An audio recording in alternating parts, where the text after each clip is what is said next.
전기차가 80%가 지배할 겁니다. 지금 전기차 나오는 것들 있죠. 리튬 이온 배터리라고 한단 말이에요. 액체로 되어 있으니까 열에 약하고 폭발성에 약하고 마음대로 움직일 수가 있다는 단점을 갖고 있었던 거죠. 그런데 이 전고체 배터리는요, 아주 혁신적이에요. 충전 시간 정말 짧아요. 주행량 엄청나게 길어져요. 운행비가 굉장히 줄어들죠. 화재의 위험이 없다, 안전하다. 전기차에 한 대에 1kg의 은이 들어간다는 것은요, 굉장히 많은 양이에요. 2030년도에 은 1kg의 가격은 최소 저는 만원이라고 생각합니다. 사장님, 네. 사장님께서 늘 강조하시던 전고체 배터리가 일본에서 먼저 상용화되었다고 하는데 그것에 대해 한번 말씀 부탁드리겠습니다. 지금 제가 전기차에 들어가는 전고체 배터리 얘기를 상당히 많이 했어요. 전고체 배터리에 은이 무려 1kg 정도가 사용이 된다. 그렇게 되면은 전기차가 생산되면 생산될수록 은의 수요가 많기 때문에 은값이 오르고 은이 부족해진다. 이게 주된 요지였어요. 진짜 앞으로 이 자동차 시장의 생산은 이 전고체 배터리를 어디서 얼마만큼의 좋은 성능으로 만들어내느냐, 여기에 회사의 운명이 걸렸다고 해도 과언이 아닙니다. 전고체 배터리를 실용화가 되려면 시간이 좀 필요해요. 그래서 이걸 나누거든요. 기술 실용화, 그게 있고요. 그다음에 상용 실용화, 두 가지로 나눕니다. 시장 실용화라고도 얘기를 하는데, 실험실에서 실험을 할 거 아니에요. 연구하고 실험하고 또 실패하고 또 연구하고, 여기서 공장에서 이게 만들어질 수 있겠다고 하는 그 단계가 바로 기술 상용화예요.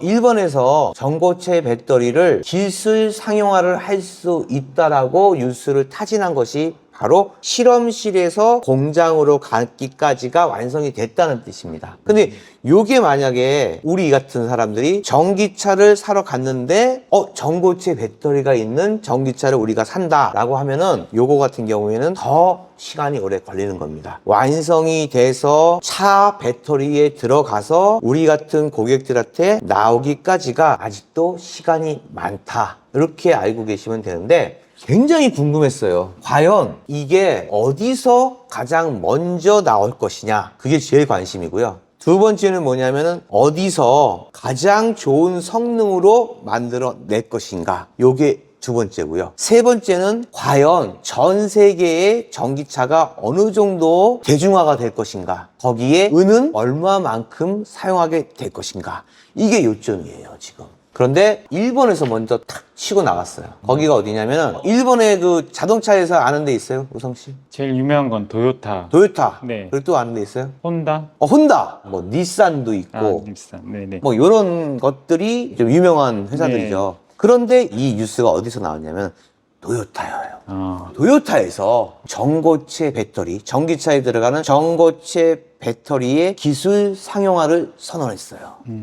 저는요, 개인적으로 우리나라에서 먼저 나올 줄 알았어요. 지금 우리나라에서 3사가 이 전고체 배터리의 사업체에, 기업에 사활을 걸었는데, 저는 삼성에서 먼저 나올 줄 알았어요. 그 삼성 SDI에서 전고체 배터리를 기술 상용화에 성공했습니다. 이렇게 나왔으면 너무 좋았을 텐데, 도요타에서 먼저 발표를 했습니다. 약간 제가 설명을 해드려야 돼요. 요건 이제 우리가 상식적으로도 알고 계시면 아주 좋은 거니까요, 알아두시는 게 좋습니다. 그러면 전고체 배터리가 뭐야 도대체? 그게 왜 대기업의 사활을 거는 이 지경까지 온 거야? 요거에 대해서 알아볼 수밖에 없습니다. 이 전고체 배터리가 뭐냐면은, 지금 전기차 나오는 것들 있죠? 무슨 배터리인지 알아요, 우성 씨? 모르겠어요. 그게 리튬이에요. 리튬. 리튬. 네. 보통 리튬 이온 배터리라고 한단 말이에요. 근데 뉴스에 보니까 어떤 일이 벌어졌어요? 불이 나고 그치. 폭발하고. 네. 그때 그 인천의 그 아파트 단지 지하 주차장에서 한 대의 리튬 배터리 전기차가 불이 쫙 난 거예요. 이 리튬이 불을 너무 좋아하는 거예요. 불이 딱 번지니까 뻥! 거기 있는 것들이 전부 다 전소가 된 거예요. 이렇게 위험하다는 거죠. 그래서 이거 어떻게 하면은 이런 일이 없게 할 수 있을까? 라고 연구에 연구를 거듭해서 나온 게 바로 전고체 배터리예요. 이게 보통 이제 배터리가 딱 보면요, 이쪽이 마이너스 극이고 여기가 플러스 극이에요. 그래서 여기 전해질이라 그래서 이게 왔다 갔다 하면서 에너지를 발산시키는 건데, 이온 배터리는 뭐로 되어 있냐면 액체로 되어 있어요. 조금 발전한 게 젤 형태로 되어 있는 거예요. 액체로 되어 있으니까 열에 약하고 폭발성에 약하고 마음대로 움직일 수가 있다는 단점을 갖고 있었던 거죠. 그리고 또 단점이 뭐냐면은 무거워요. 부피를 많이 차지해. 그래서 자동차를 보면은 한 이만한 크기로 있어서 이게 배터리로 형성이 되는 거란 말이에요. 전고체 배터리를 왜 기업에 사활을 걸고 만들려고 애쓸까? 여기에 중점을 둬야 된다는 거예요. 네. 이 전기차가 다니려면은 불편한 게 있어요. 첫 번째는 뭐냐면은 요즘에도 어떻게 되는지 모르겠어요. 그 전기차 배터리를 충전하는 데가 그렇게 많지가 않아요. 네. 그리고 또 하나 뭐냐면 충전 시간이 너무 오래 걸린단 말이에요. 그리고 충전을 하더라도 거리가 생각만큼 많이 가지가 않아요. 네. 단 하나, 요즘 같은 때 석유값이 많이 올랐을 때 이 전기 자동차 타시는 분들 얼마나 기쁘겠어요. 석유값이 이렇게 올랐는데 전기는 그렇게까지 오르지 않았으니까. 그런데 이 전고체 배터리는요, 아주 혁신적이에요.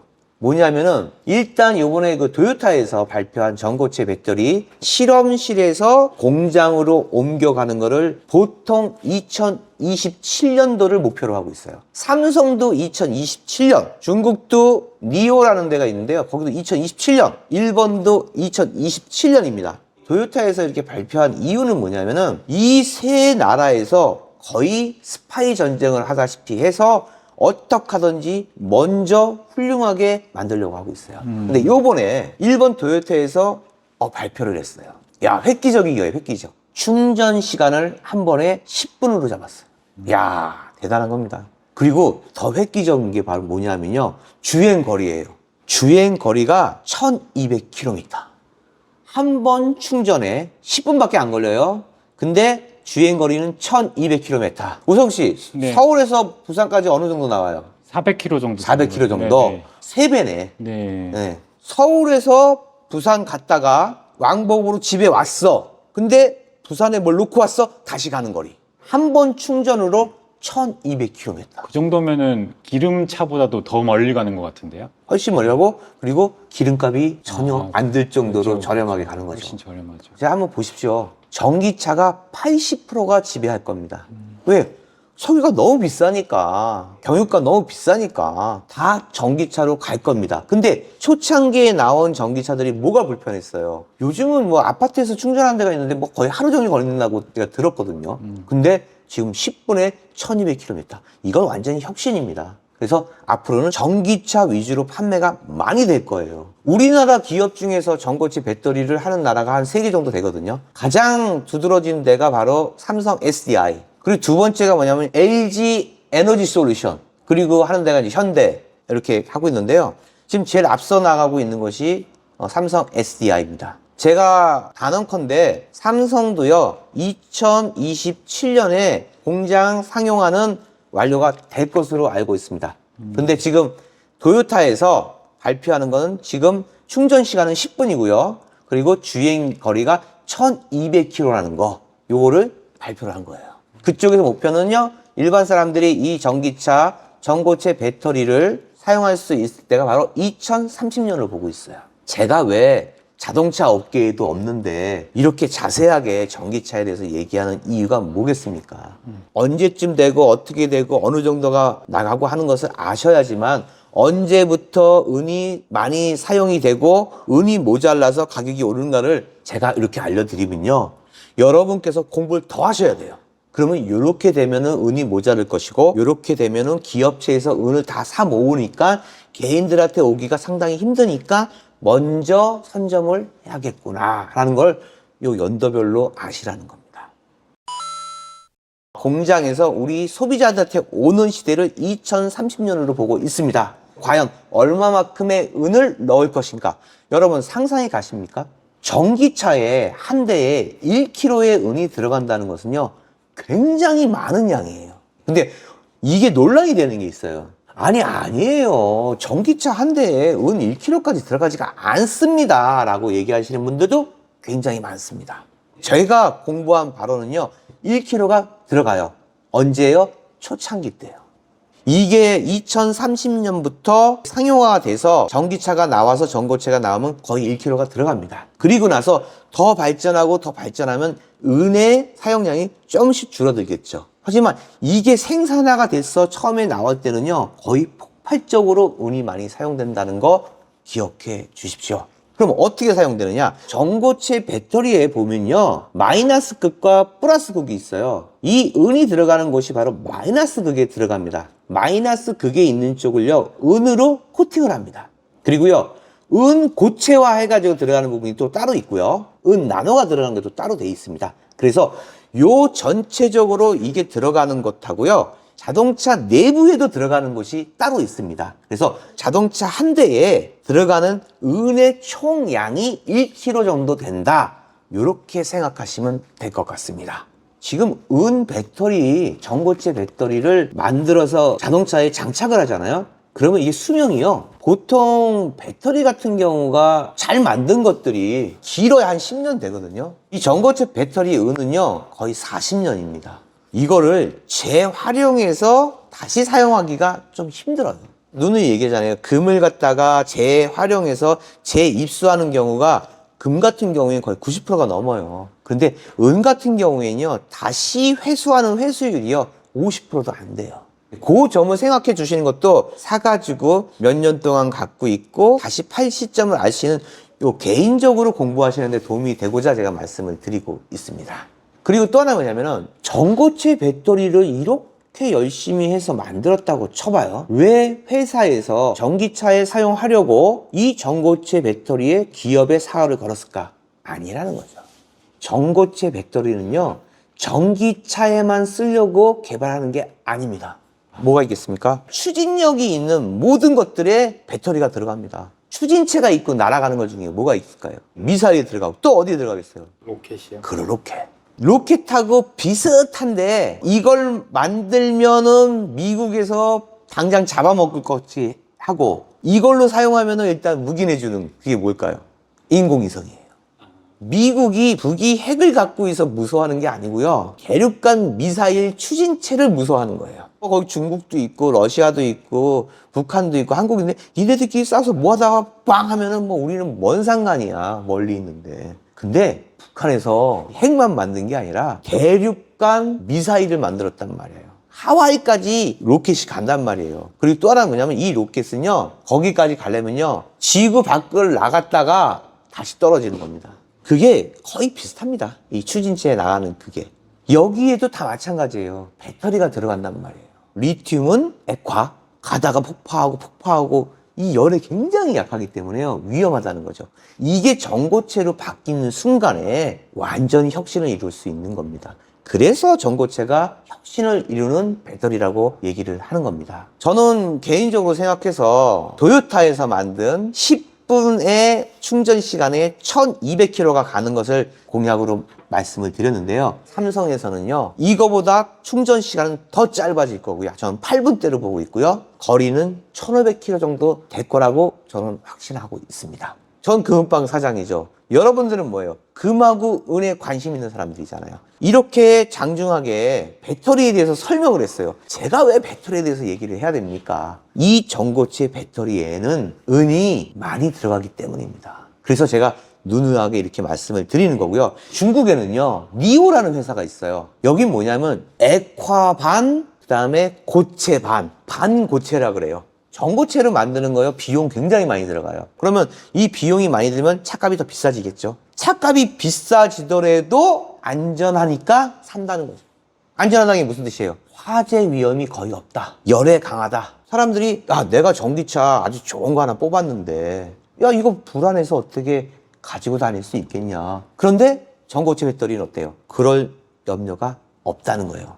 얼마나 간단합니까? 충전 시간 정말 짧아요. 주행량 엄청나게 길어져요. 석유를 사용하지 않기 때문에 운행비가 굉장히 줄어들죠. 그리고 화재의 위험이 없다, 안전하다. 전고체 배터리 사활을 걸만 하겠죠. 요즘에 배터리 싸움이 이렇게 중요합니다. 그래서 제가 말씀드리는 결론은, 앞으로 전 세계의 전기차 시장이 80% 이상을 석권할 거고요. 거기에 전고체 배터리가 빠르게 성장하고 있다는 거 알아두시고요. 거기에는 은이 한 대당 1kg 정도가 들어가야만 한다는 거 알고 계시고요. 그게 우리가 쓸 수 있게 시판이 되면 2030년이다 이렇게 생각을 하고 계시면 될 것 같습니다. 그러니까 제가 그전에도 얘기했죠. 태양광 계속해서 자연 에너지를 습득하기 위해서 지금 은이 굉장히 많이 들어가고 있다는 거 말씀을 드렸고요. 그다음에 데이터 센터와 저번에 얘기한 소형 원자로 시장, 거기에 이번에 전기 자동차. 그래서 그런 것들이 최고의 피크를 올리는 순간이 바로 2030년이다. 이렇게 생각하시면 돼요. 그러면 지금 2026년 앞으로 4년 후에는 은이 폭발적으로 사용이 된다. 이렇게 생각을 해 두시고요. 2030년도에 은 1kg의 가격은 과연 얼마가 될까요? 최소 저는 2천만 원이라고 생각합니다. 은 1kg에 2천만 원. 여기 지금 이거 보시는 분 또 웃으시잖아요. 쟤 또 왜 저래? 말씀드리고 싶습니다. 2030년이 은이 가장 폭발적으로 수요가 많아지는 해다라고 생각하시면 되고요. 그 해에 은 가격이 1kg에 2천만 원이 갈 수 있다라고 제가 말씀드리고 싶습니다. 자, 여기까지 말씀을 드렸는데요. 제가 너무 과장돼서 얘기한 거 아닙니다. 저는 충분히 그렇게 갈 수 있다고 생각해서 말씀을 드리는 겁니다. 여러분, 2030년에 은 1kg에 2천만 원. 그때 만약에 2천만 원 되시면요. 제 생각엔 그때 제 구독자 수가 거의 2배로 늘지 않을까. 저는 개인적으로 그렇게 생각하고 있습니다. 자, 오늘은 여기까지 하겠습니다. 자, 안녕히 계십시오.